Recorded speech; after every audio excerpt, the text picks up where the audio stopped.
அனைவருக்கும் வணக்கம். இன்னைக்கு நான் உங்களுக்கு ஒரு அறிவான கதை சொல்ல போகிறேன். ஒரு ஊரில் ஒரு செல்வந்தர் இருந்தாராம். ஒரு நாள் ஏதோ ஒரு வேலையாக நடந்து போய்கிட்டு இருக்கும்போது அவருடைய செருப்பு பிஞ்சு போச்சாம். பக்கத்தில் இருந்த வீட்டுக்கு போனாராம். அந்த வீட்டுக்காரரை கூப்பிட்டு, ஐயா, இந்த மாதிரி வரும்போது என் செருப்பு பிஞ்சு போச்சு, புது செருப்பு வேற, அதனால இதை தூக்கி போட எனக்கு மனசே வரல. இதை உங்கள் வீட்டு வாசலில் ஓரமாக வச்சுட்டு போகிறேன். காலையில் என் வீட்டு வேலைக்காரனை அனுப்பி எடுத்துக்கிறேன். அதுக்கு உங்களுடைய அனுமதி வேணும் அப்படின்னு கேட்டாராம். அதுக்கு அந்த வீட்டுக்காரர் இந்த செல்வந்தரை பார்த்து, ஐயா, நீங்கள் எவ்வளோ பெரிய செல்வந்தர், எங்கள் வீட்டு வாசலில் உங்கள் செருப்பு கிடக்கிறது கூட எங்களுக்கு கௌரவம் தான், நீங்கள் தாராளமாக வச்சுட்டு போங்க அப்படின்னு சொன்னாராம். கொஞ்சம் வருஷத்துக்கு அப்புறம் அந்த செல்வந்தர் ஒரு நாள் இறந்து போனாராம். அவருடைய இறுதி ஊர்வலம் நடந்துச்சான்.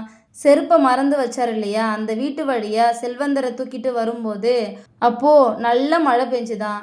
பிணத்தை தூக்கி வந்தவங்க அந்த வீட்டுக்காரங்க கிட்ட போய், ஐயா, ரொம்ப மழை பெய்யுது, இப்போ தூக்கிட்டு போக முடியாது, அதனால் இந்த உடலை இங்கே மழை நிற்கிற வரைக்கும் வச்சுட்டு அப்புறம் எடுத்துகிட்டு போக அனுமதி தருவீங்களா அப்படின்னு கேட்டாங்களாம். அதுக்கு அந்த வீட்டுக்காரர், யார் வீட்டு பிணத்தை யார் வீட்டு வாசலில் வைக்கிறீங்க, மரியாதையை எடுத்துகிட்டு போங்க அப்படின்னு சொன்னாராம். இதோட இந்த கதை முடிஞ்சிருச்சு.